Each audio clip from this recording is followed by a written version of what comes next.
Welcome to A Woman's Brew, where women talk about beer.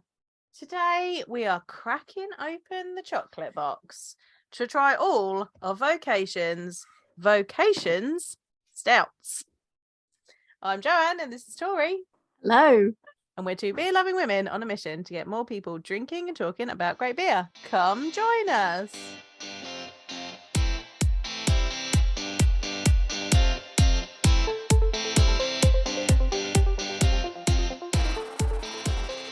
So we're going to start by talking about the box. Like, this box is pretty awesome.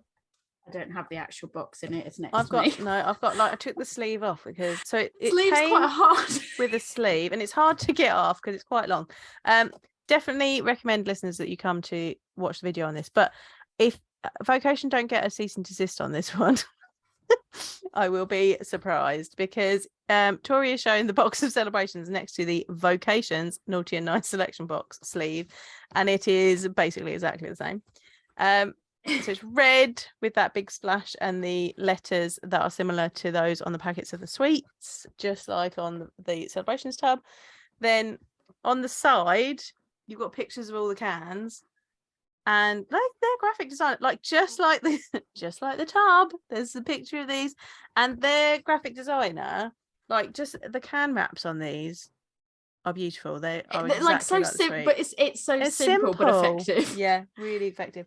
So then inside the sleeve, you've got a long black classic Vocation box, and then inside that. This is one of my favorite touches of it, actually. So you've got you cut all the stickers. Depending on when you bought it, you get a packet with a nice fancy black envelope with stickers and mine wasn't in an envelope. Mine was just across the top. I got a fancy envelope. Oh, I didn't get a fancy envelope. Yeah, fancy envelope with trail posters and stickers. Now, my favorite thing about inside, so you've got like the paper strip like you get in a fancy chocolate box, but I like that you've got the little card that tells you what each one is, just like you get in a chocolate box. I didn't get that. This is the best thing. I love this bit. I didn't get that. Nice touch. You missed out. I didn't get that touch. And then I got the stickers, but I did not get the guide. Inside the box is each of the beers, and I got a fancy glass. Did you get a fancy glass? I got this glass. Is it fancy? It's just it's the same glass. Gold. It's a gold print, which they normally don't have gold. They normally have black. So right, use the noise while I get my glass. ASMR. There's a V at the bottom of it as well, which I only just noticed now. The nucleation points for when you have carbonated beer. Yeah, it's just interesting because I didn't notice it the first time. The little touches. So we thought we'd talk about the box in this one, and then we're going to start with Naughty and Nice Malted Honeycomb Chocolate Stout, which is like you'll have to read the card to me. You'll have to read every episode. You're going to have to read the card. That's fine. I can do that. What I will say is just to for anyone that's not from the UK listening, what I will say is, like, obviously, as Joe said in the video, I've got the actual box of celebrations. So you got Snickers, Twix, Mars, which is UK Mars. I guess the Mars is the same. Mars is the one that's the same. It's Milky Way that's different in the US versus the UK. So it's UK Milky Way, which is more like a Three Musketeers. Yeah. Got Bounty, Galaxy Caramel, and Maltesers. Those are all the ones that are in the celebrations box. And I think the significance of these celebrations box, like why this is the perfect Christmas release, like in the US, we don't have this same culture of like getting tins or the Christmas chocolate tin tubs of chocolate. Like that's not really it is a very UK thing. So you can get celebrations, Heroes, which is Cadbury's, I think. Yep. Roses, which is that one? Ooh, also Roses is Cadbury's as well. Yeah. Cadbury as well. Quality Street. Yep. Am I missing anyone? It's just those ones. Yeah. Otherwise, they're in boxes. Yeah. But I mean, that's the majority of like the tins and the tin/tubs that you get, and everyone kind of has their favorite tin tub. And I suppose the ones with these ones where it's a tin or sometimes it's a box, like in these ones, each of the chocolates are individually wrapped. So unlike a chocolate selection box where they're like in the plastic tray and it's an open piece of chocolate, in these ones they're individually wrapped. That ASMR, the wrap. I'm chocolate based. I've just got big ones to try with the well, the one I'm going to try with this one is an actual big bag of Maltesers.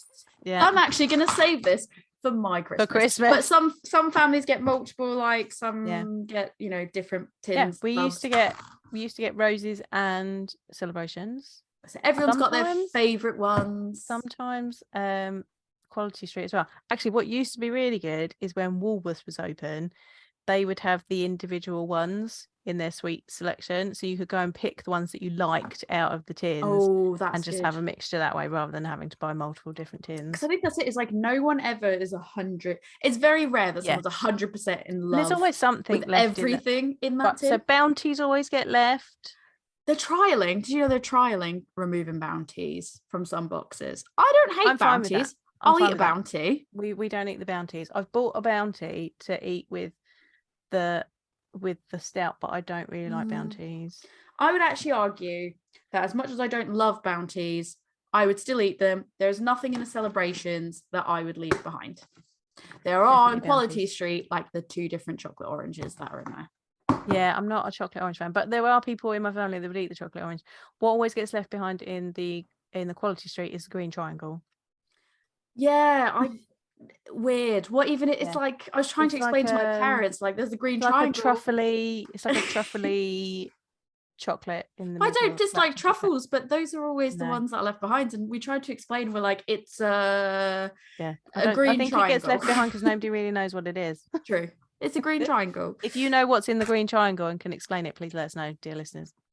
Yeah, I thought it was worth just starting off as well with just like what is that tub, because I just don't feel like that translates to everyone about that culture and why it's culturally significant. This is like considered a Christmas release. I don't think we left anything out of Roses. Roses always got all eaten, apart from because then they changed things, and the strawberry cream isn't as good anymore because it used to have like an oozy bit of strawberry in it. Oh, it's all just cream now, isn't it? And now it's just cream. Marshmallowy. It's not as good. It's not as flavoursome. Made me upset because they were my faves. So sad. Although the toffee barrel is the best one in Roses. I don't like any of the ones that are like too chewy toffee caramel. You wouldn't like toffee pennies. Like, toffee pennies were my brother's favourite out of Quality Street, and I used to like the toffee sticks. Yeah, I usually skip those. I feel like they hurt my teeth. I will have all of yours of those. I'll take the bounty. I don't even mind. Yeah, we'll do a swapsy. There you go. Right, so we are going to try first Naughty and Nice malted honeycomb chocolate stout. This is based on Maltesers. Cease and desist incoming. Yeah, here you go. We hold it up yeah, they are the same. This is creamy. It's pretty to the point in the sense of like they'd go like, "Are you going to cease and desist me?" It's just a red can that has Naughty and Nice written across it. What are you gonna like? How are you gonna do that? Because like, yeah, in fairness, but the red is such the spot on color red, and the font is so similar. Like so similar. It is, anyway, that's for lawyers to deal with. We're going to drink this deliciousness now. This is a creamy milk chocolate stout with malted milk honeycomb sphere flavour. The lighter way to enjoy stout. Right, and that was the tagline for Maltesers. If you didn't know it, the lighter way to enjoy chocolate. I didn't know that was the tagline, but to be fair, it translates in that we have Maltesers in the US. You have malted, but I don't ever remember. Yeah, like milk duds, whatever. But I don't ever remember like catchphrases. Like that. Yeah, the lighter way to enjoy chocolate. Right, I'm opening it, and I've got my fancy glass. Oh, it smells gorgeous.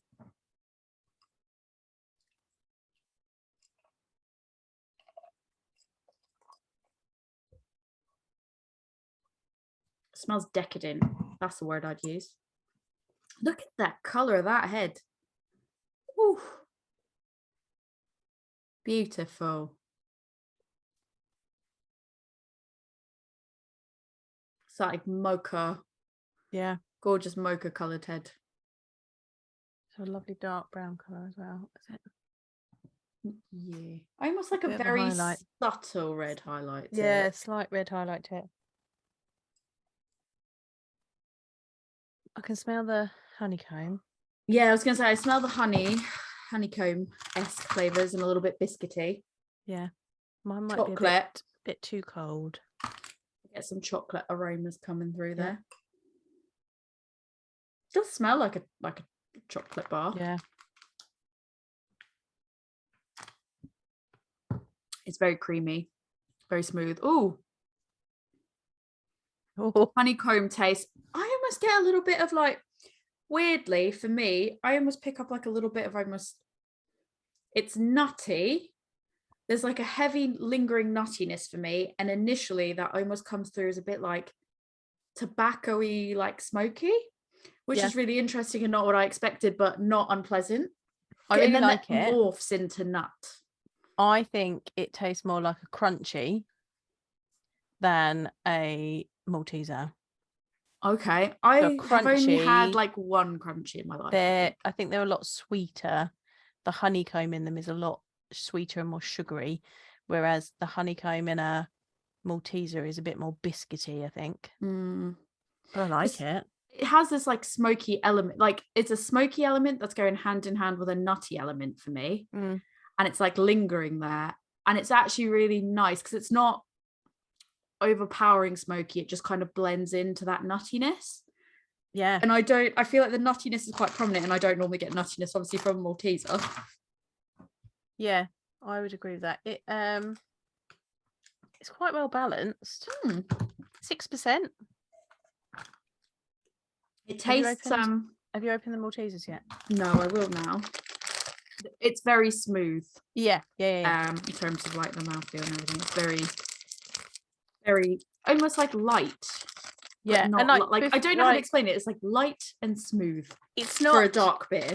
It's not thick with 3 C's either, but it's got a good amount of body to it. Full body in that sense, yeah.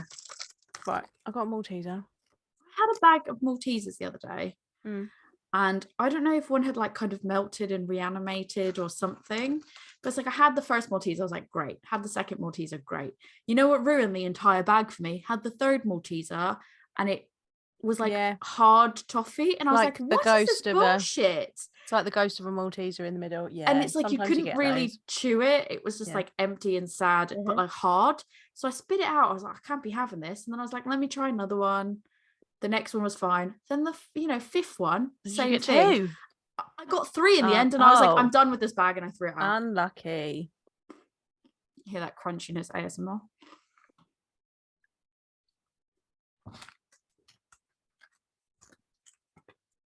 You know what? I think the stout isn't far off, you know? It's really hard to describe a Malteser, I feel like. Yeah. Chocolate? I don't think it's far off in its flavours, you know? I think the difference for me, so I pick up that smokiness quite heavily. Okay. And I don't get that in the Maltesers, obviously. Well, obviously. But there are other elements that are quite like pretty on point.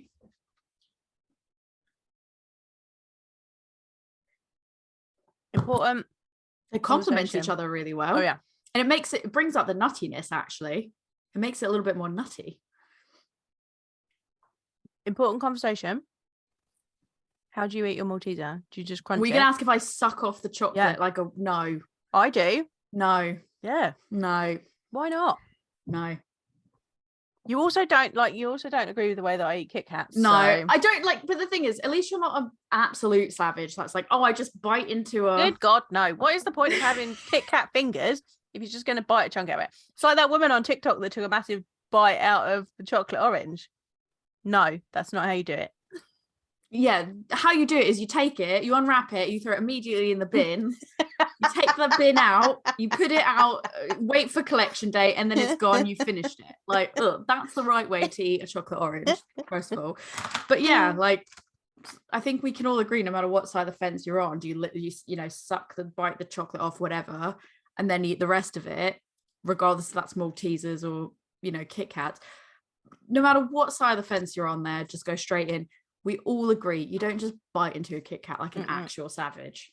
Have some manners. Who are you? Who raised you? A barn? What is your problem? Who hurt you? Check that person's hard drive. That is unacceptable. They complement each other really well. I think they do. And I would actually say having the Malteser and then drinking it, while it brings the nuttiness out, it removes that smoky flavor that I was getting. And I would let me have a little bit of water. I am wondering then if it's not smoky, if it's a bit of burnt sugar. And then so the sweetness from the Maltesers is cutting out that sweetness. Yeah, I'm palate cleansing with the water, and I'm gonna go back in and see if it's returned now that the Malteser's out of my mouth a bit. I'm just gonna sit here eating my Maltesers. They're good, aren't they? They're a bit Moorish, aren't they?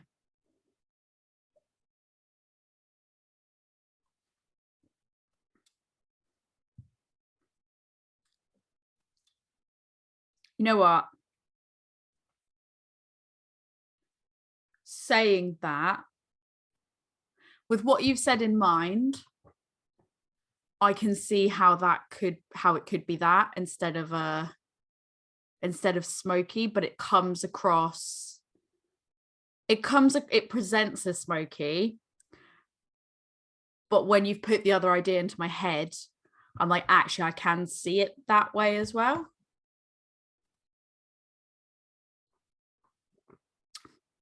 But I think that taste is what for me is differentiating the Malteser from everything else. But all the other elements are there, and they are really good to snack together. Yeah, that's definitely. A good one. If you've got this and you haven't drunk it yet, get yourself a bag of Maltesers to have with it. Let's make it really clear as well. Like, we bought these. Like, we're not shills. We're not paid for. This is not. We saw this and went, that looks fun. Joe bought it. I was like, I'm buying this because this looks amazing. And then I went, it does look really good. And then she's like, we could use it for podcasting. And I was like, all right, I'm going to get it then. It's like literal Christmas chocolate box. This needs to be our Christmas episode. Here we are. I think the thing is, Rick was not happy I bought more beer. And then I was like, but look, celebrations. And I like showed him and he was like, oh, nice. Right. And he's like, those look really good. And he goes, oh, they're all stouts. And he was like really excited. And I know he's really excited to try this. I mean, how often do you get a pack that's just stouts? Not that often. It's true, but especially like modeled after chocolate. Like, this is a really good idea. And I feel like every Christmas next year they should do I don't know, Heroes or something. Like, I feel like every year now they should do a different tin and they should rotate the tins accordingly. Yeah, Rick's gonna be excited to try the rest of this with me. So that's a good one. But before we get on to the next one, I think you have, while we're on the topic of chocolates and sweets, you got me drumsticks and fruit salad. I did, because you'd never had them. I haven't. Should I try them for the first time ever now? Yeah, go on. All right. Or should I save it? Should I save it until after the next one? Oh, do one now and do one after the next one. All right, let's do one now. Are you going to do fruit salads first? Which one should I do? Drumstick or fruit salad? Do drumstick first. All right, we'll do drumstick. We'll save the fruit salad for the big uncle. So bear in mind that these are drumsticks. They're not on a stick. They're in like a pack. Yeah. So it's not quite they're like right. Starburst. If you're just listening and you're not watching, it's like a star. It looks like a Starburst. I'm not gonna lie. I'm guessing it's gonna taste like a Starburst. Or original raspberry and milk flavor. Yeah. Raspberry and milk together. Yeah. Just try it. Don't worry, it's free from artificial flavors though. Packaging's exciting. It reminds me of in the US we had like a zebra gum. Oh, okay. And it was like, I don't know, funky gum. Oh, it's gonna hurt my teeth, isn't it? Yeah, it's I can already tell it's gonna rip teeth out, isn't it? So it's like pink with a little light yellow strip down the middle. That's technically white. It looks slightly yellow. This is going to be the worst ASMR ever because it's like hard to chew. I feel like the raspberry and what's meant to be the milk are like fighting against each other in my mouth.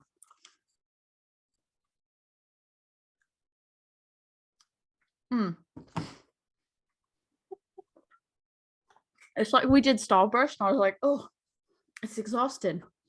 That's how I feel it. It's actually not bad Doesn't tasting. do chewy. Like, mate, you should have tried these on a stick. Like, they were even harder. You had to like warm them up before you could eat them. I think I prefer that. Workout. I think I prefer that. This is a workout. It's sticking to my mouth. I feel like a choking hazard. Oh. Breaking news, listeners. Tori does a lot of drumsticks. I don't hate them. They're just not the most easily accessible thing. Like old people in Japan, they choke on like mochi quite a bit. Okay. Which is like those rice balls. Yeah. I don't know, but that's like a choking hazard to old people. Drumstick Starburst. That is my old person mochi. It's I'll get you the squashy ones next time. They're softer. It's just a bit sticky, so it's taken away from my enjoyment, but they're not bad. I don't hate them. I'm just trying to figure out the milk flavor. I feel puzzled. I'm like, it's just white and pink. The white and pink flavor. I think I just want more flavor. Okay. It's not bold enough flavor. Right. But it's good. Okay. If it was a little bit harder, I think. You wanted it a little bit harder? Yeah. Oh. It's not boiled sweet. It's supposed to be chewy. I know. But it's not really chewy, is it? It's sticky. Yeah. Okay. Not bad though. Right. That's one down. We'll be back with the next stout. All right. Second beer from the Vocation box. Naughty and Nice. Whipped nougat chocolate stout.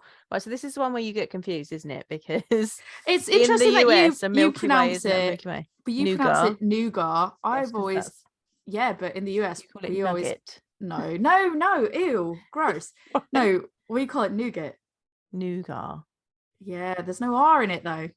I know, but it's not an English word, is it? It's a French word. Is it? Just a fun fact about it. I want to know.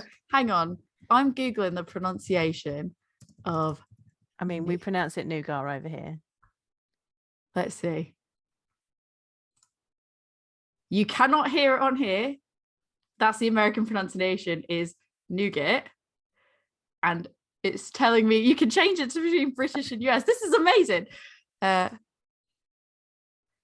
Oh, that's so weird because it's like nougat. Yeah, that's what I just said. Yeah. No, it's just weird because it's like the British. No, but the British pronunciation is different. It literally is British pronunciation new-gar. Yeah. US American pronunciation new-gut. So it is two separate pronunciations. That's because you pronounce it wrong. Well, we don't know that. If there's two recognized pronunciations, we don't know. We don't know that. We know that. We do know that. You can't say that as a British person and go like, I'm right because I just know it. Because my country's older than yours? Yeah, I think I can Doesn't mean everything's right. Technically, if we're going to go into the pronunciation battles, when you have aluminum and aluminium, aluminum was actually the first writing of it. And then they changed it to aluminium. And then everyone goes, oh, but ours is right. But the first one was aluminum. Well, they obviously got it wrong and changed it so that it was right, didn't they? Sure that's what happened. Yeah, well, apparently it is because they changed it. So they went, oh no, this is very wrong. No, that's wrong. Let's change it so that it's correct. So there we go. Wrong. Let's fix it. And then all of a sudden that's the right one now. And now it's aluminium because that's the right way of saying it. Anyways, let's crack into this aluminum can. And yeah, but you're right. It's when you say Milky Way. Yeah, Milky Way. To me, it's different because to me, it's this would be more comparable in the US to a Three Musketeers. Yeah.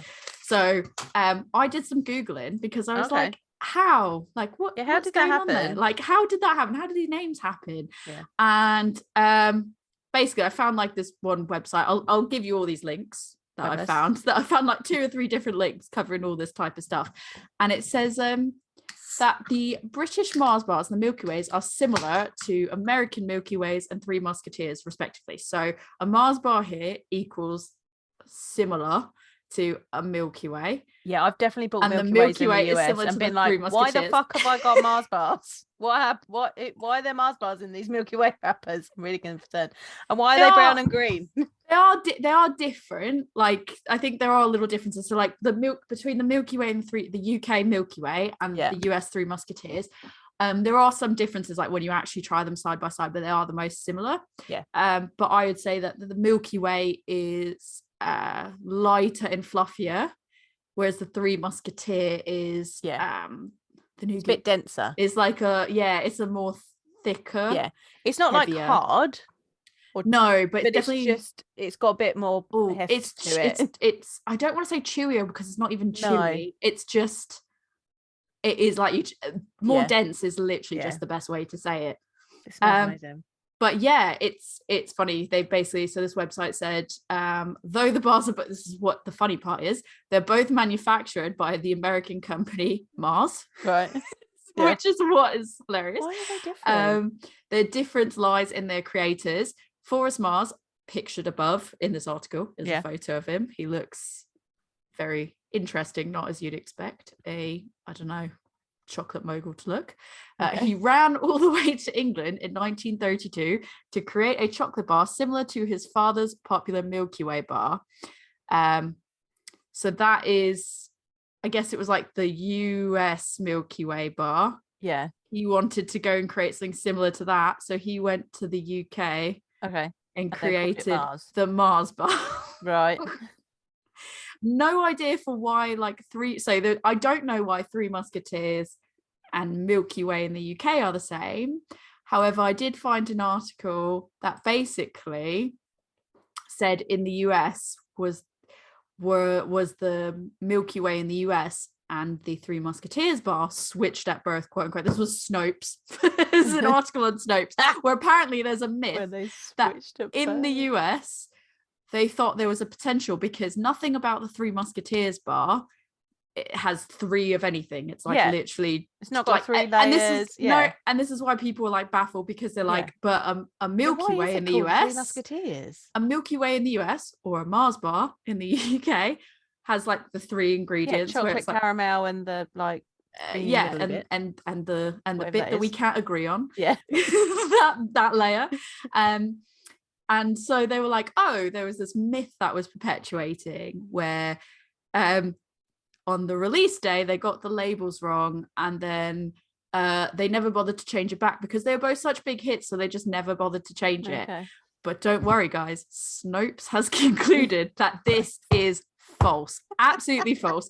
And what I learned from this Snopes article was that the reason the Three Musketeers was actually called the Three Musketeers is because it used to have back in the day, and I don't know how far back because I don't think it really says, it just says back in the day, when it was originally created, there were 3 little bars. And they were 3 different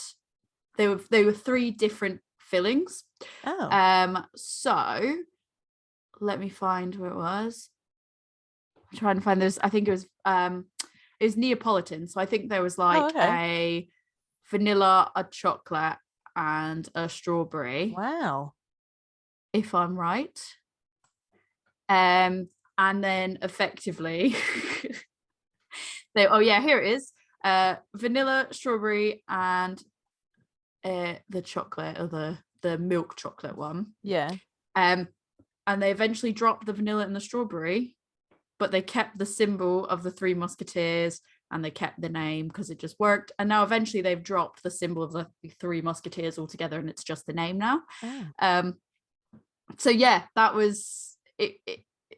I thought that was quite interesting because I didn't know anything about it. And I think we've talked about it on a... I'm drinking this beer. sort of do it. I think we talked about it on the beer and chocolate pairing for Halloween. Yeah. But the whole reason that in the US the Milky Way got its name was because it was trying to emulate the malted milkshake that it was named after.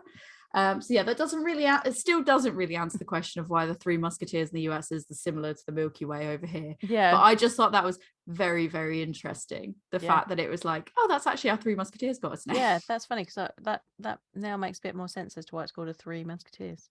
Although smelling this, so I haven't tasted mine yet. Smelling it, it smells like whipped nougat. Yeah, it does. It's got that sweetness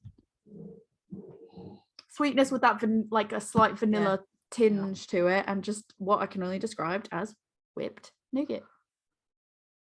Hang on, I'm opening my Milky Way and I'm going to break into it because I want to.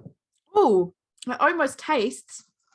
There's almost a bit of like a fruity taste to it, like a slight smell like the inside of a Milky Way. Yeah, the taste of it tastes like nougat as well, but there's almost like a slight strawberry or like berry taste to it, if that makes sense, that I'm getting in the taste of that.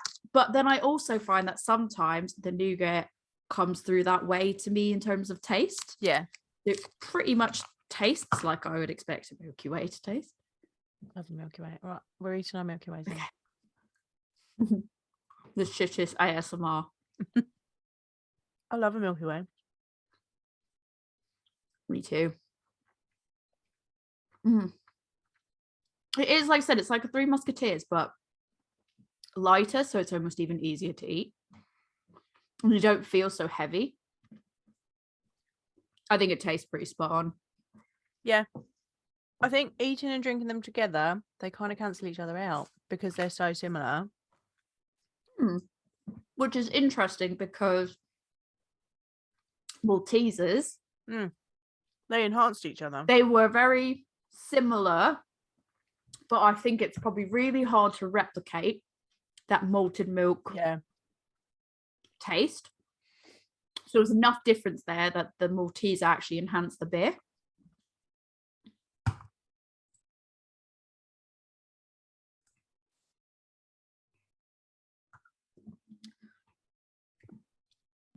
Yeah, I think the candy bar almost, the sweetness counteracts the sweetness. Yeah. So it doesn't taste as sweet anymore. It tastes more almost like roasty. Yeah. And they work okay together. I think they still taste good. They still taste good, but like I wouldn't be like, you have to go out and get a Milky Way to eat with this beer, because it doesn't lift it and make it as exciting as when the two things are apart. So what I'll say is the beer itself before the Milky Way tasted like Milky Way.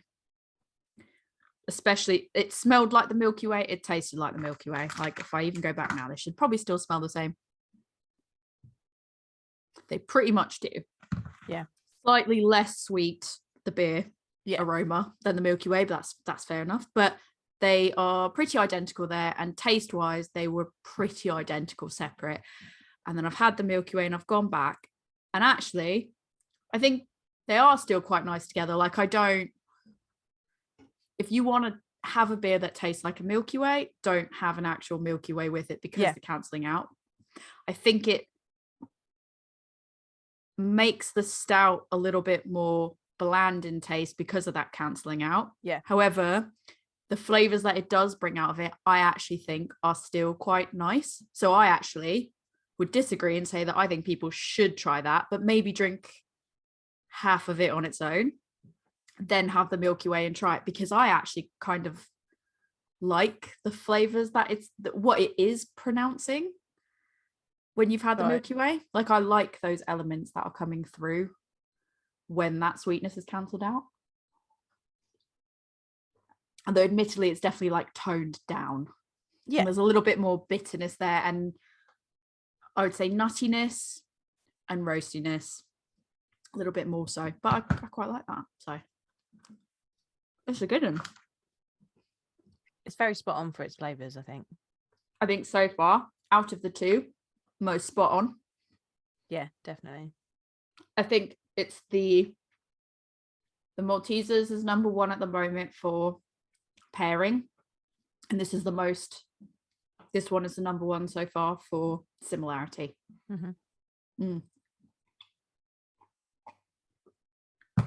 Once I finish this, I'll try a fruit salad. Oh yeah, we did say I'd try a fruit salad after. I forgot that you needed to try the fruit salad.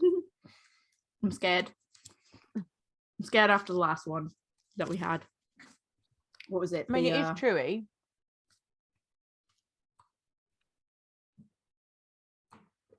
I'm really enjoying all the chocolate though. Also, if anyone's watching the video, I look like a marshmallow because I'm so cold. I've got my hoodie on. I make no apologies for it. But I can say I look like a marshmallow person, and I accept that. Okay, I'm opening the fruit salad. It looks very similar to the other one. What was the other? A drumstick. Sorry to look at the name. It looks very similar, but sliced a different way. Anyone that's listening to this that's American that has no fucking idea what a fruit salad is. Half of it's like an orangey sherbet color. The other half is pink. Again, it's like a starburst. I like this one better already. The taste is nicer. There's more flavors. It's still chewy. Not a fan.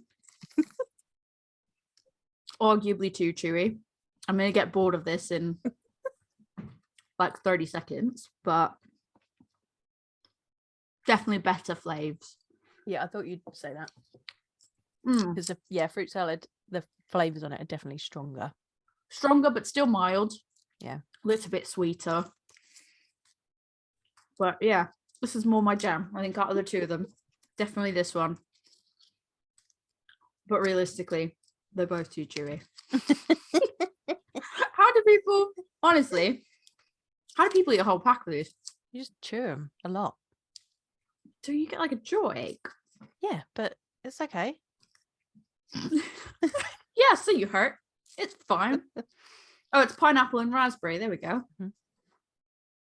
I like pineapple. I like raspberry. Boom. Sorted. Right. I want to spit this out and move on to the next one. On to the next beer. I realised that I didn't read the card for the Milky Way one. So do you want to hear what the selection box card says for that one? Yeah, because I didn't have a selection. I know you didn't get a selection card. Rude. So for the Milky Way one, it says a milk chocolate stout with light whipped vanilla nougat flavour.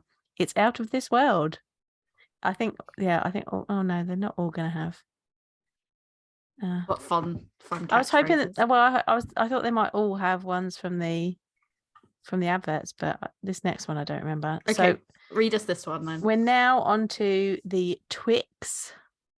So this is the Naughty and Nice caramel cookie chocolate stout. Definitely, the can definitely looks like a Twix wrapper.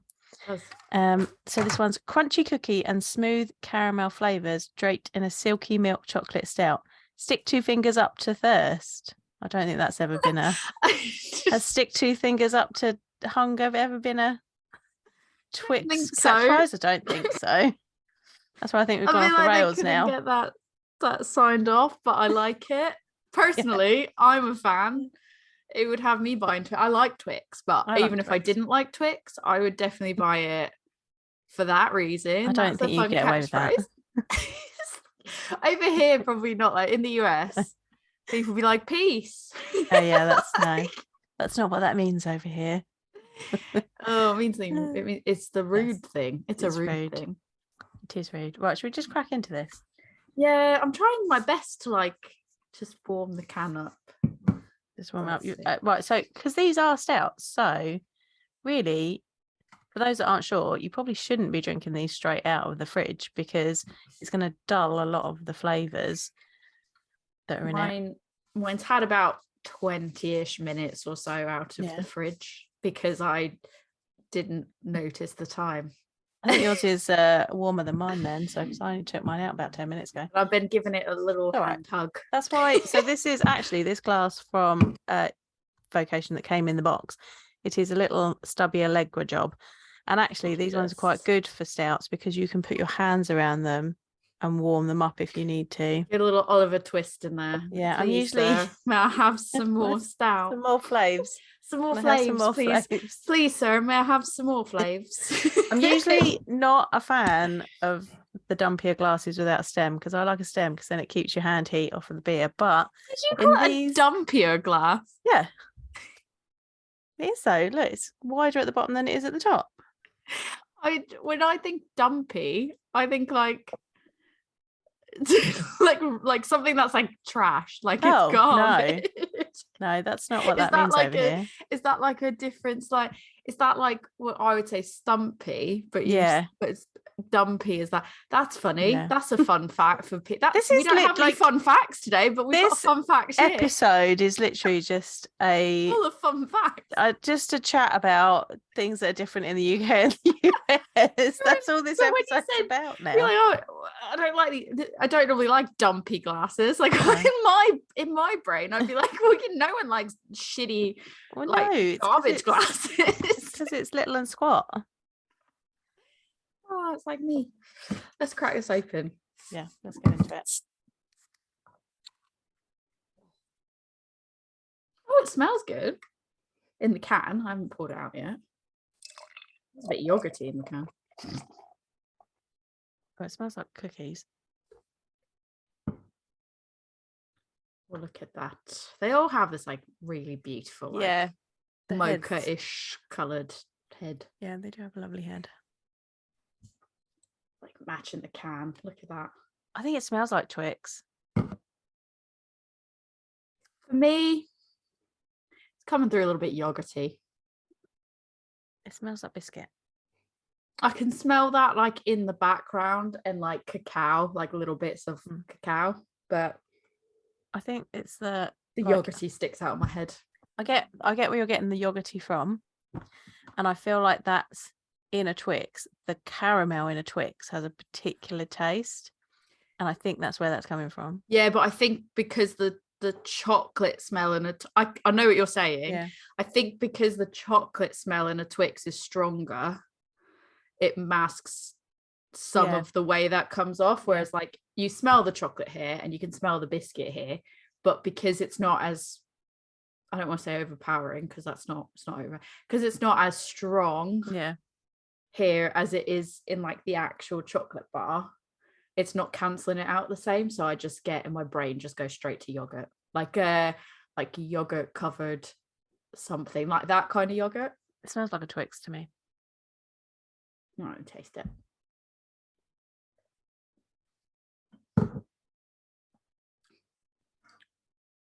Yeah, I think that tastes like a Twix too. I actually do, yeah. And I think you get layers. Like I think you get the chocolate and then the caramel and then the biscuit is in the linger at the end.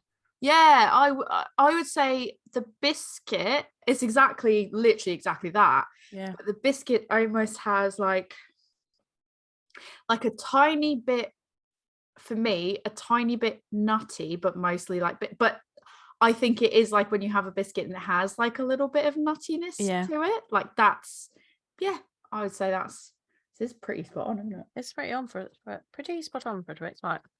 Got a Twix. Yep. Boom. Let's compare. I'm just gonna smell it Right. in half. Because it's like milk chocolate. Then before I actually eat anything. Yeah, so the Twix smells like the chocolate really kind of overpowers everything. No, see, I don't get that yogurty smell from it. Well, no, but because the chocolate is overpowering it, like you said. Maybe. Let's see. I'm going to take a bit of the caramel on its own. Nah, I still don't get a yogurty smell. I'm sure that's what it is, but it just doesn't smell that way.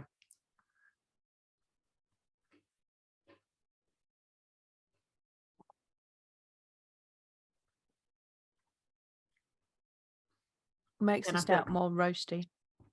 I feel like this is the worst ASMR I was listening to us eat all these chocolate bars. I'm sure there's a market for it somewhere. But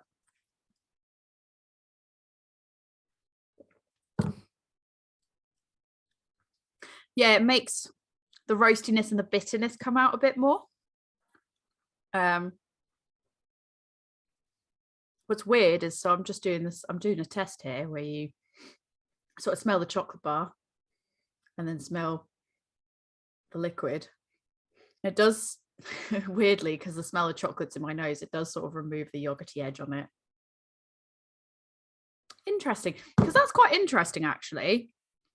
The way that obviously everyone knows about how you can, when you're eating something, that can sort of change the flavor. Like if you're eating food, that flavor can kind of change for better or worse your drink flavor.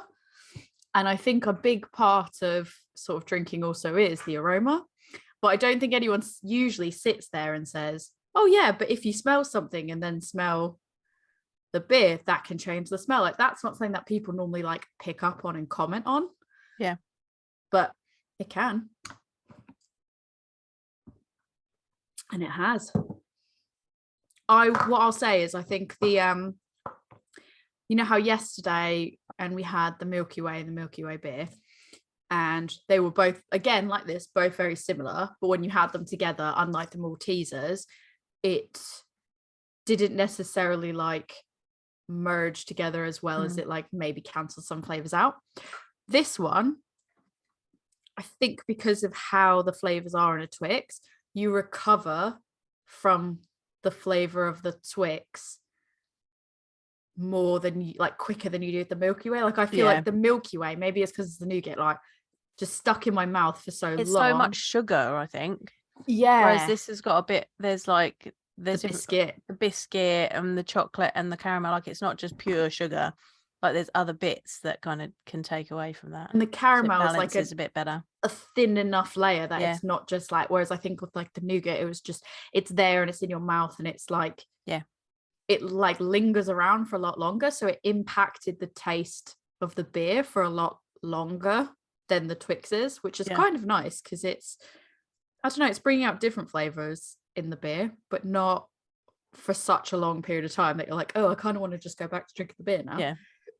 Yeah, it's a good one. I like this one. Yeah, I like this one. I think this one's executes what it says on the tin quite well. Yeah. So far, where do you rank with things? I guess in terms of similarity, but then also like what works well together. So I think so far, Twix is most like a Twix. Then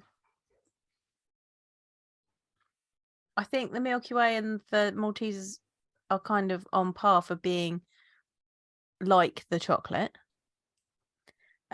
Pairing together, I think the Maltesers stout with the Maltesers is the best pairing, then the Twix, then the Milky Way. I would agree on that order of which pairs well together. But I would say the Milky Way and the Twix for me are kind of level pegging for which tastes the most similar. I don't know. Part of me is kind of impressed at the Milky Way because of like the flavors you're trying to get, like nougat. That's not an easy flavor to try to replicate. So part of me wants to just be like, that's in the lead in terms of like the best representation because that's the hardest one to pull off. We've still got two more to go. Level pegging, so we've still got two more to go. All right, finish this and then on to the next one. All right, beer. What are we on? 4? Beer 4? 4. Beer 4. This is I feel like this is going to be my least favorite. I'm looking forward to this one. Arguably the most because it's the most. I think it's the one that's probably has the ability to be the most divisive because it's the Bounty one, and mine is still cold, even though I've taken it out like an hour ago. It's freezing milk out. Chocolate. Now this one and the last one are imperial, and the others were not. Yes. I've got the. This is the one that I think is probably arguably the most interesting because coconut can be very hit or miss. So I don't in the mind. sense of, I wouldn't even say miss. I would say it's either like massive hit and you can taste it. That's a tiny percentage, or the majority is like not at all. Like you're never going to taste it. So I don't mind coconut in beer if it's done well, but I don't really like a Bounty. So I am going to eat a Bounty today, even though I don't really like them. for science. Yeah. Science. We'll see how we go. Right. Shall I tell you what the little read card the in the blurb. box says about it? It says juicy exotic coconut center enrobed in a thick and creamy milk chocolate stout. The toast of paradise. There you go. I want it like every time there's at the end of it, I'm like, is that a saying? No, I don't think it is. I don't think that's a tagline. I think the toast of paradise was actually. Let's find out. Because, you know, like toasted coconut and you get it from paradise. I don't think it's on them anymore. It is not on it. I do not see it. Right, anyway. But I like coconut personally. I don't like coconut. And I wouldn't say Bounty's like my favorite, but I also wouldn't say it's my least favorite. It's just that I find that in beer, coconut is very often quite subtle. So like people go, oh, there's coconut in it. I'm like, oh, great. I can't wait to try this. And then I try it and I'm like, Sabro? I love Sabro like so much. And there's nothing worse than when you're like, there's a beer with Sabro and you go to drink it and you're like, there is no coconut in this, sir or madam, or put, you know, like what is happening? I want coconut. So interested to see if there is coconut flaves in this one, quote unquote. So yeah. All right, let's crack this open. Yeah. Love the pouring ASMR. That's my favorite part about this. Yeah, that. Oof. So this one is 10%, whereas the others I think were about 6. Yeah, and the next one we're going to do is 9%. So basically we've this one was meant to be the last one if you're going by the order in the box. But Jo wanted to end on a high and she's not convinced that this one's going to be a high for her. So I didn't want to end on the one that I probably won't like. So, we've swapped the last two. So we'll find out. But I think it smells nice. Smells right. It smells like a Bounty, which you're probably like, this is horrific because it smells like a Bounty. Yeah, chocolate and coconut. It does smell like a lot of it smells like suntan lotion. I was literally just gonna go, it smells like milk chocolate and suntan lotion. Suntan But lotion. I've opened my Bounty and I'm gonna crack it open so I can smell the inside of the Bounty. Okay, hold on, I'm gonna do that. Make me jealous. Look at that beautiful Bounty shape. Yeah, it does. Like, it does. It does smell fairly similar. Ooh, sun cream. It does smell like sun cream. Beautiful, beautiful sun cream. Oh, love it. I'm gonna drink it. It really genuinely it smells like a bunch of sun cream with chocolate. It's very chocolatey. I don't know if I'm getting a lot of coconut from it. Chocolate's hardcore. There's coconut for me, but very much subtle. Like I would say it is quite, it almost comes through as toasted coconut. Whether or not they use toasted coconut or not, I don't know. But for me, it comes through as toasted coconut, but very subtle in the background and kind of like lingering taste. Yeah. I'm curious now if they use toasted coconut or not.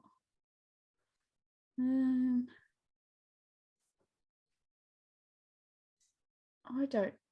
They may well have done because your regular coconut tends to have a lot of oil in it, and that messes with your head retention. Yes, it does, and this has, to be fair.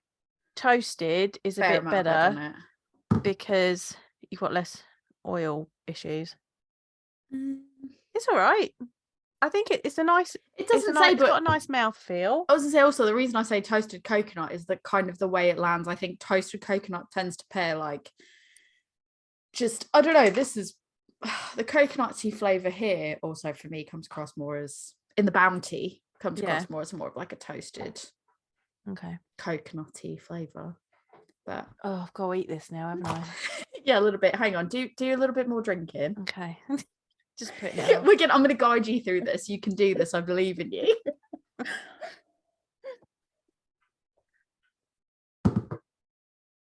think the coconut comes through as you drink more.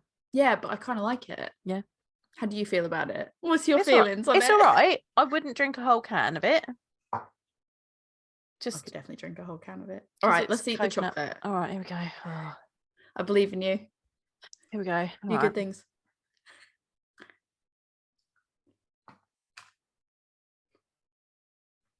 I just don't like the texture. I can relate because that's why I don't like raisins. I'm not like raisins, it's a texture thing. Weirdly, I like coconut texture. No. I still don't can't explain it. I can't explain why I'm like coconut tick. It does. Raisins, no. It does taste like the beer though. It does. I feel like you can't really fault it because it does. It is like a really good representation of a bounty, I think. And when you drink the beer afterwards, it's still very chocolatey. I actually think that it amps up the coconut. I agree. I think because the coconut in the beer was a little bit more subtle, lingering coconut. Yes. But in the chocolate, it's much heavier of a flavour. Or it's a much more bold flavour in the chocolate. Oh, it's stuck in my teeth. I don't like it. It's a more bold flavour in the chocolate. So I think when you have the chocolate bar and then go back to the beer, the coconut, because it's more subtle, it doesn't necessarily cancel each other out. It almost like amplifies it. It is a little bit more, it does make the beer a little bit more bitter in the sense of the chocolate for me.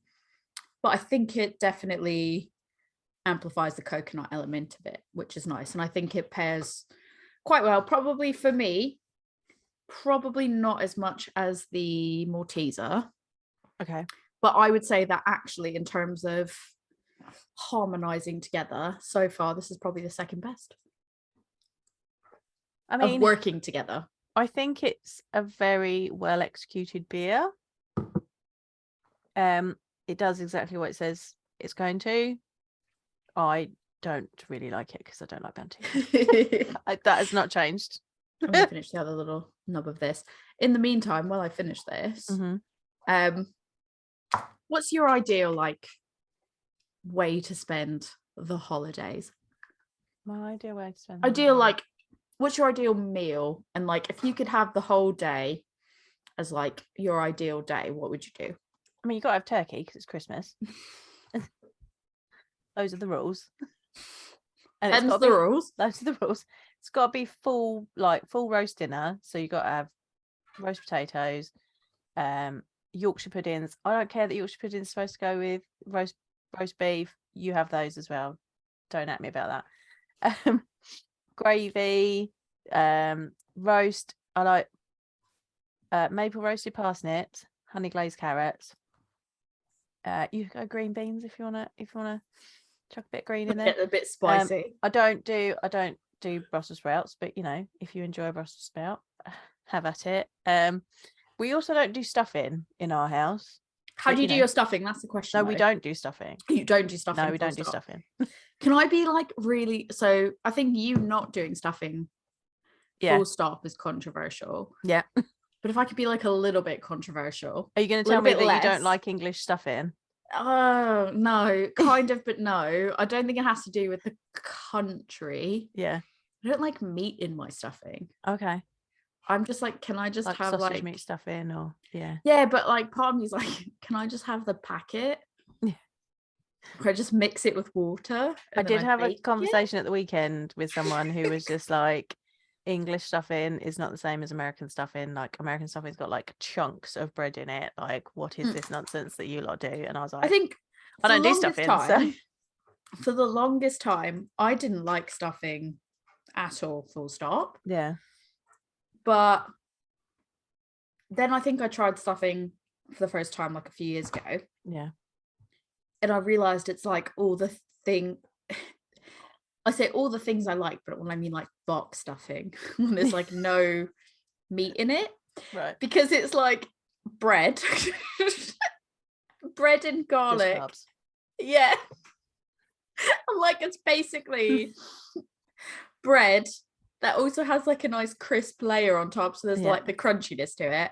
And then lots of herby flavors. Right. And I'm oh, cool. I like all these things. Yeah. And I thought I didn't like it. But I think what I didn't like was just when people put meat in it. Right. And then they're oh, let's do these weird things with stuffing. It's no. Just stick with bread. Yeah.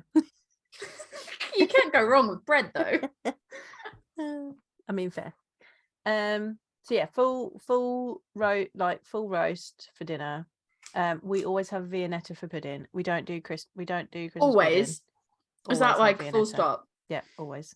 So I've got a question. Obviously, this whole episode has now become. We've spread this out over weeks. Yeah. People can obviously we're not going to pretend we did this all in one night. No. You can tell our outfit changes. Yeah. It's clear.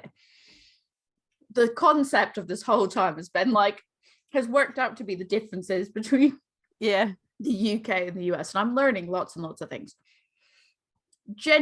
General question. Yeah. To just British people as a whole. Do you guys genuinely actually like Christmas pudding? I mean, yeah, I think people do. Or do you think it's just a thing that people are like, oh, it's Christmas pudding, you have to have one, but do people actually like it and eat it? I don't know. I had Christmas pudding the other night at an awards dinner and it was all right. But did everyone go, amazing, I can't wait to eat the Christmas pudding? No, because it came with porter custard and we all wanted to try the porter custard. Yes, but were people like, can't wait to have Christmas pudding? Or were people like, my table, can't wait to have the custard? That wasn't the conversation we were having. So it was just like, it's Christmas dinner, there's Christmas pudding. So I guarantee it feels like, from my experience, I also don't really like an infiltrator. So... I don't either. Thank you. No. Thank you. I'm saying that as a person that just got you a mince pie barley wine. And was like really excited to get it. I was like, I finally got it. I don't like mince pies either. And I think like as a kid, I always thought that mince pies, when they say mince meat, I thought it was meat. I was just get so confused because I was just like, but mince is what we put in shepherd's pie. And then there's this fruity stuff that goes in this, we don't even call it like it's called mincemeat, and I'm confused. We don't even call not even meat. We don't call that like what we call mince over here. In the US, we would just call ground beef, or it's not ground though, is it? I don't know. It kind of is. I mean, you don't like grind it. Well, it's not minced, is it? You wouldn't. Yeah. Because you're putting it, so you'd put it in a grinder. You'd put it in a grinder, like it. I wouldn't call that a grinder. No, I wouldn't call that. Yeah, see, I'd call that a grinder. I'd call it a grinder. So what's like the mince? Thing? What's the thing? I would say you've what's like the garlic, when you mince. That's a press. That's a garlic press. It's a garlic press, not a garlic mincer. It's pressing the garlic. But even then, if you were to mince garlic, you would take a knife and you go boop, boop, boop, boop, boop. Yeah, but the mincer is just doing that on an industrial scale. So you haven't got to stand there and do that. It's just putting it through a machine. It's a process. Saves you time. It's a beer podcast, everybody, and we are talking about mincemeat versus ground meat. Meat. It's the meat podcast. Welcome to the meat podcast.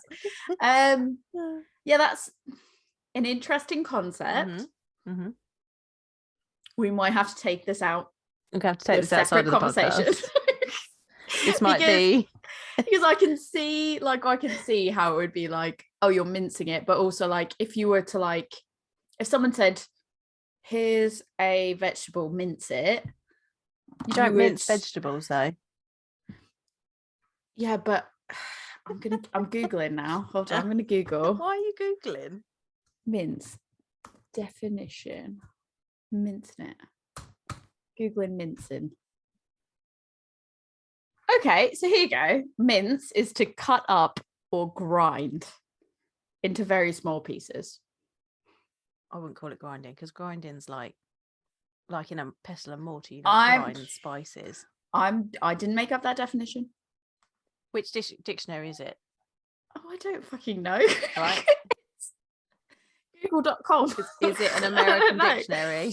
Number 2 definition is walk with quick steps in an affectedly dainty manner. That seems. You never heard of mincing along? Yeah, but that sounds like kind of like hate crime territory. Like I feel like that's not like a great definition. British definition. All it says is like minced beef. Yeah. Minced meat, especially beef. That's not descriptive. I mean, I think it is. It's describing it's like noun. Minced. It says noun. British. Mince. Minced meat. especially beef. Yeah. But that doesn't tell you how you get it. Whereas like the verb. Well, that's not what you asked for. You just asked for the definition of I the put word. mince definition, and number 1 is cut up or grind. Number 2 is walk with short, quick steps in an effectively dainty manner. Mm-hmm. That seems like not okay. But the number 1, the cut up or grind, that's what I would think, grind. Or when you mince food, you have to chop it quite small and yeah. This is a separate. Anyway, this is a whole separate conversation. Basically, mince pies now. No, that's what this boiled down to. Is we don't like mince pies. You can cut all of that established. Cut everything out and just go with. We don't like mince pies. We don't like mince pies. Yeah, we don't like mince pies. Right. Oh, God, they're gross. I always thought mincemeat literally was like, I guess it's meat. And when I found out that it wasn't, it was far too late in life. Like, aggressively late in life. I just didn't understand why mincemeat. It was like that thing where it was like that meme where people go, I don't know what this is, but it's too late for me to say that. So yeah, no. Anyway, so you'd have your roast dinner, spend the afternoon watching some crappy TV, and then what TV do you watch? Like 3 TV shows. It depends on what's on. But ideal ones that you'd prioritize for Christmas. Top 3. Oh, I mean, probably Only Fools and Horses. Although there isn't anything new from that now. Like something new that's Doctor Who. There's usually a new Doctor Who. Yeah, true. And I don't know, like probably a Christmas film of some sort. But the problem is, I like some Christmas films, and Gordon just wants like newer stuff. Christmas films. What Christmas film would you put on? Best Christmas film is A Muppet Christmas Carol. Right. For anyone that's listening, I just put my drink down and my hands up in a goal. Muppet You've done Christmas Carol. Format. Yeah. Any of the Santa Clauses. Preferably the first 2, like the third one. Yeah. Although I'm watching the TV series at the moment, and it's okay. The TV series? Yeah, there's a TV series on Disney Plus. Okay. Did not know that. And Nightmare Before Christmas, obviously. But I feel like that falls between the bounds of like. I mean, it does, but it's you can watch it anytime from Halloween. True. Watch it year round. Why not? Yeah. What about Elf? Like I feel like Elf is like Elf. The one that you have to watch. I do like Elf. That wouldn't be my this is my number 1. I'm a Muppets Christmas Carol fan. Growing up, did you have a specific Christmas film? Muppets Christmas Carol. So I think family wise, we always watched Santa Clauses. We always watched National Lampoon's Christmas Vacation. Okay. That was like hands down thing we watched. Yeah, like every year we watched at least once. And it's kind of like Halloween, I watch Hocus Pocus.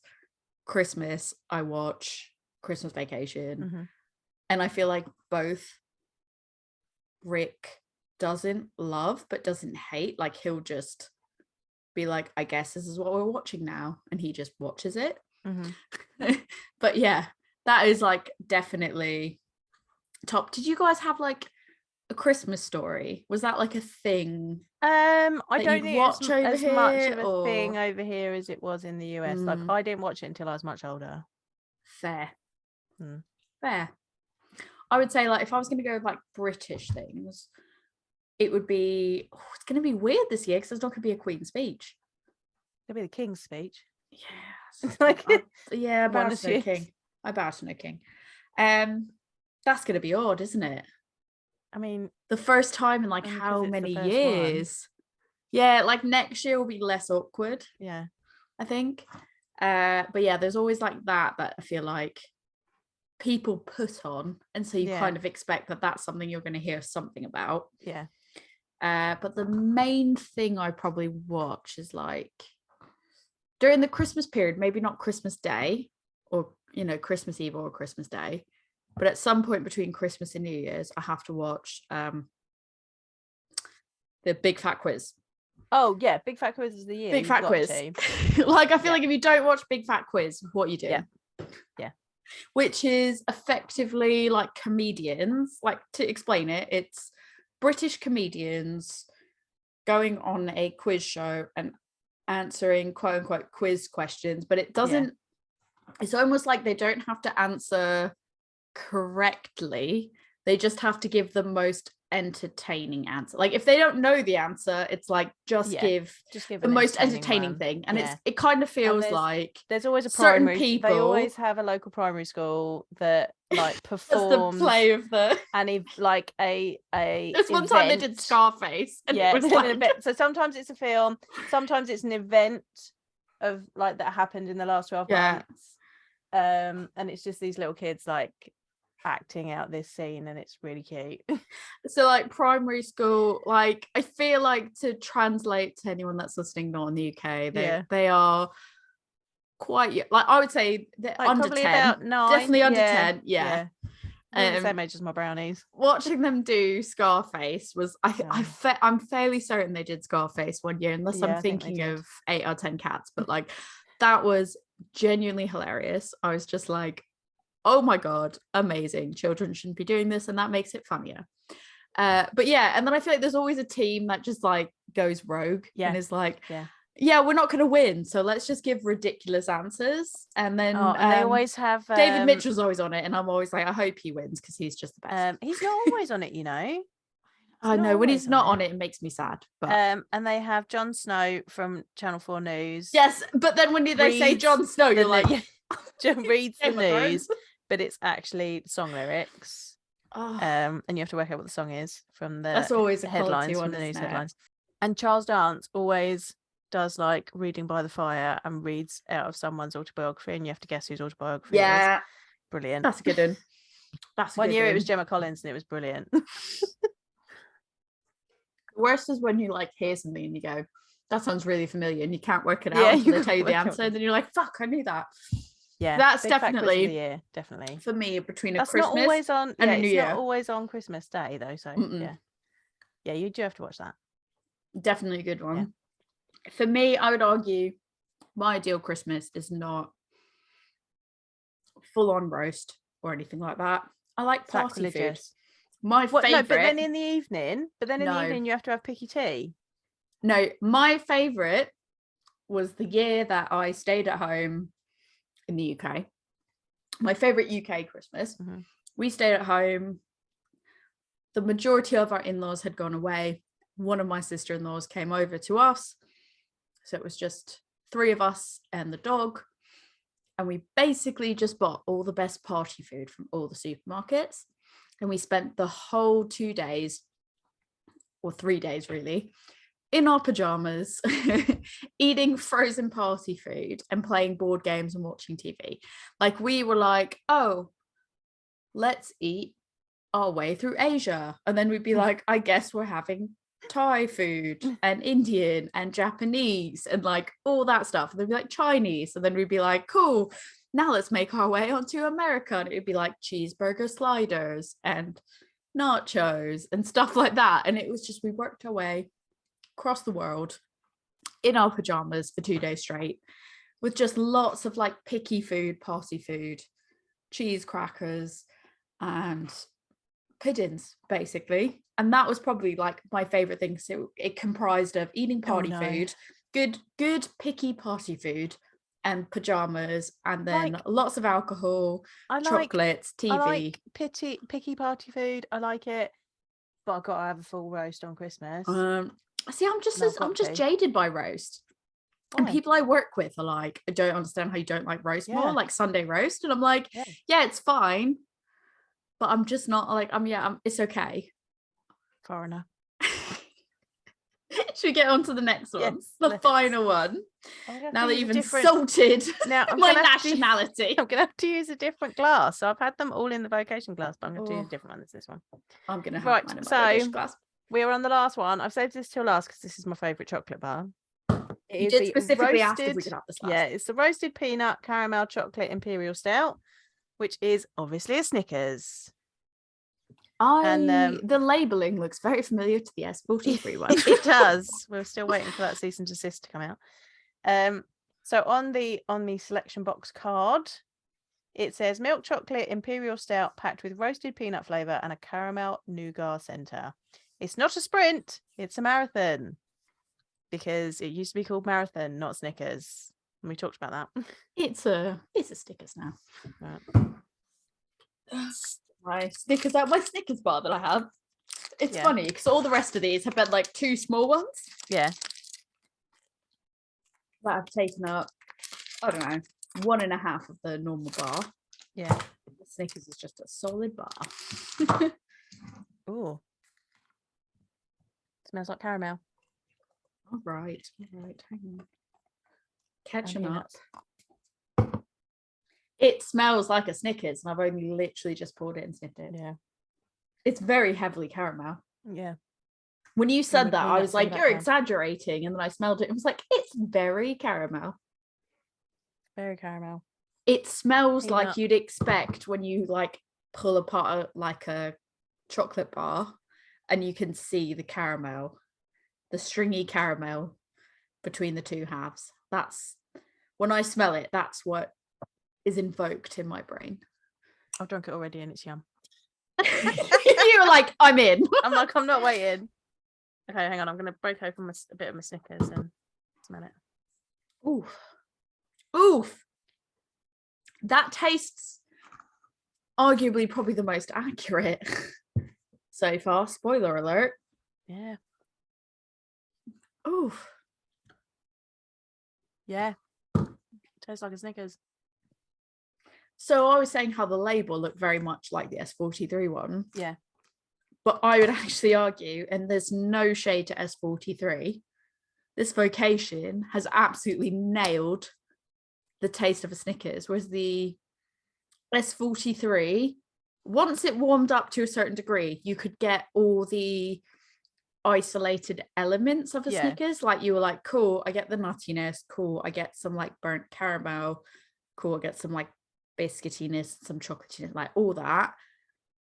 Individually in their own way, this Vocation one has it all blended together in a way that tastes like a Snickers. That is insane.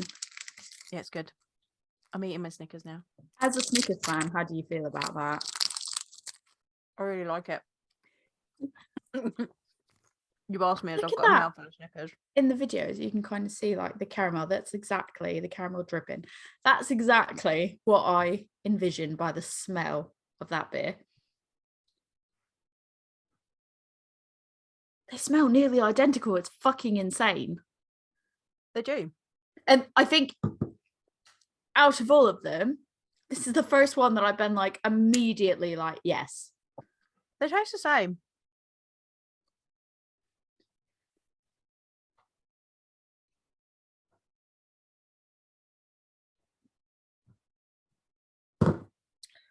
This is mental.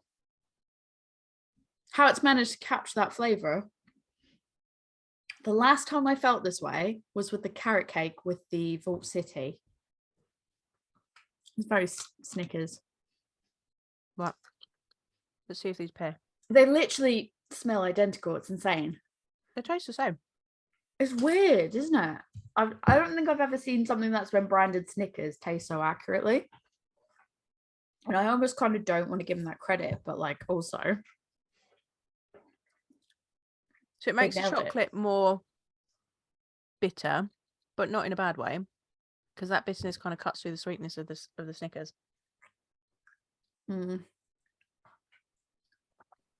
more bitter, and I'd say like arguably a little bit more roasty in flavour.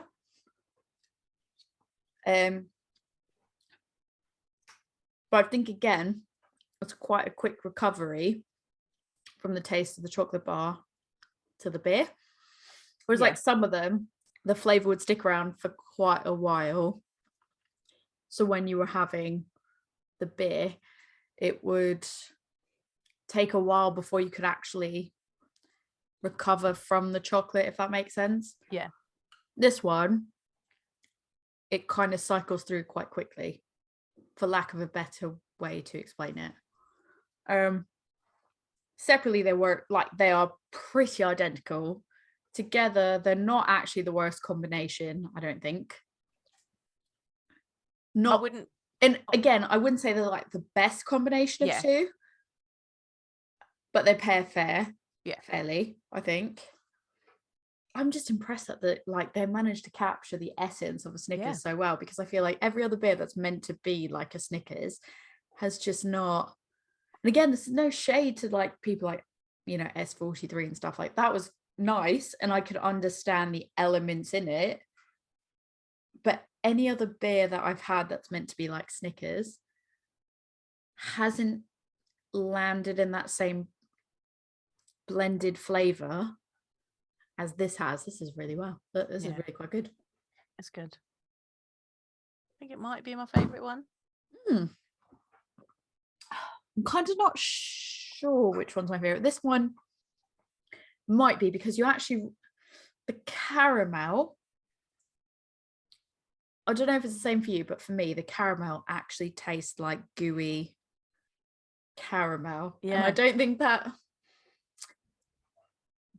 caramel in like a caramel flavor in beer doesn't always evoke that gooey, stringy caramel you get in a chocolate bar. Like this, if you're watching the video, like this gooey, stringy caramel here, like you don't always get that when you have caramel in beer form. But I feel like this really evokes that image and that flavor really spot on. I'm absolutely loving it. Weirdly, like not that I didn't think I would, but I just kind of braced myself to be like, it's not going to taste like a Snickers, but I think it is. I think it tastes exactly like a Snickers. Weirdly, Snickers are my favorite, so I'm glad we saved this one till last. Snickers aren't even my favorite. Like peanut butter cups, arguably I'd like more than Snickers. I'm enjoying it. It's good. Right, all right, you got to put them in order. Your favorite to your least favorite.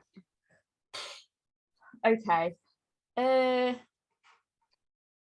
is hard. Are we talking about just like overall flavors? Are we talking about, let's do overall flavors, then let's just do likeness, and then just do a third order of like what actually replicates each other the best. Okay. So I think if we're talking about favorite flavors, it actually probably is the Snickers one. Then probably Twix, then Bounty, then Milky Way and Maltese are a bit tied. Okay. Am I missing any of them? Is that all of them? No, that's 5. That's all of them. Favorite flavors before I go on to the next one. What's your favorite overall flavors? Snickers. Malteser. Milky Way. Milky Way and Twix are probably tied, and then Bounty all the way at the bottom. Okay. In terms of what's the best interpretation of the chocolate bar, what's your order? Snickers. Milky Way. Maltesers. Well, no, but I think the Bounty one. The Bounty one is very much like a Bounty. I just don't particularly enjoy it. You don't have to like it, but like what's like. Well, I feel like interpretation. Snickers, Milky Way, and then Bounty, Twix, and Malteser, all the same.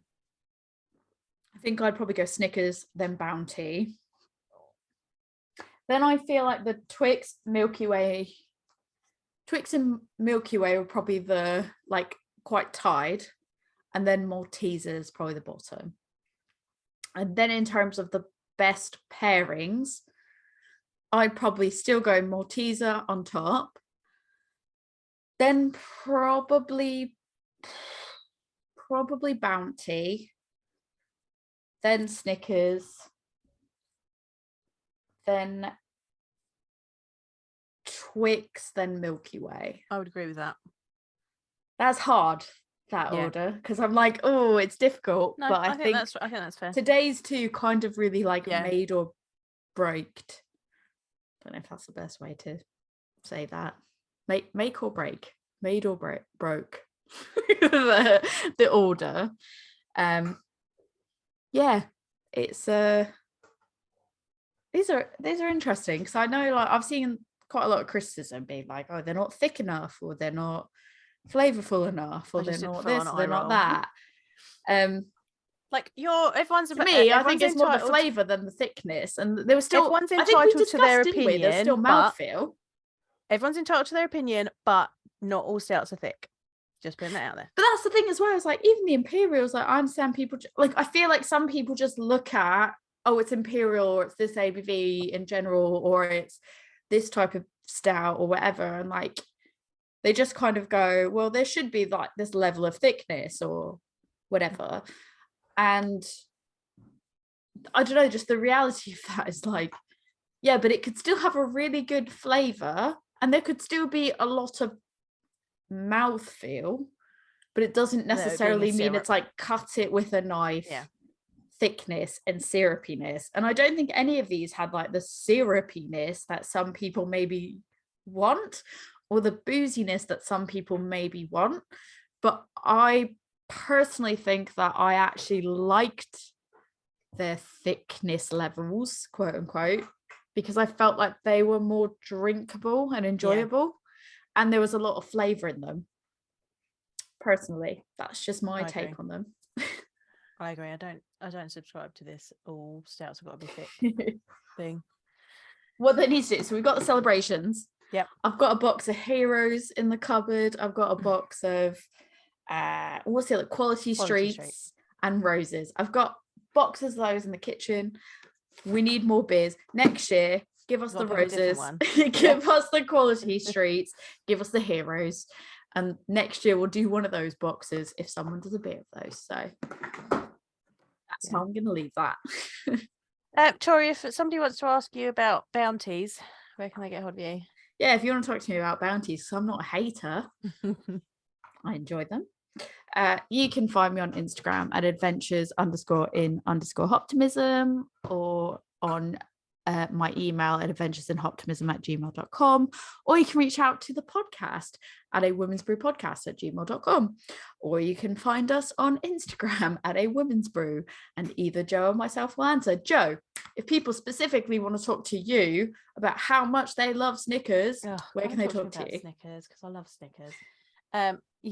If you want to get a hold of me and talk to me about Snickers, you can find me at my beer school, which is Love Beer Learning, and that is on Facebook, Instagram, Twitter, TikTok, and Pinterest. I also have a website, which is lovebeerlearning.co.uk, and you can email me, lovebeerlearning@gmail.com. Also, we're getting towards the end of the year, so let us know what things you want to hear us drink, talk about, who you want us to talk to in 2023, because we're about to start. There's things in the work. We're doing our planning. There's things in the work. There's lots of things going on at the minute. But we are actually listening to feedback we've gotten so far. So any feedback, now is your time. We want to know what you want to hear, dear listeners. So please let us know. And don't forget, we are also on YouTube. So on that note, cheers.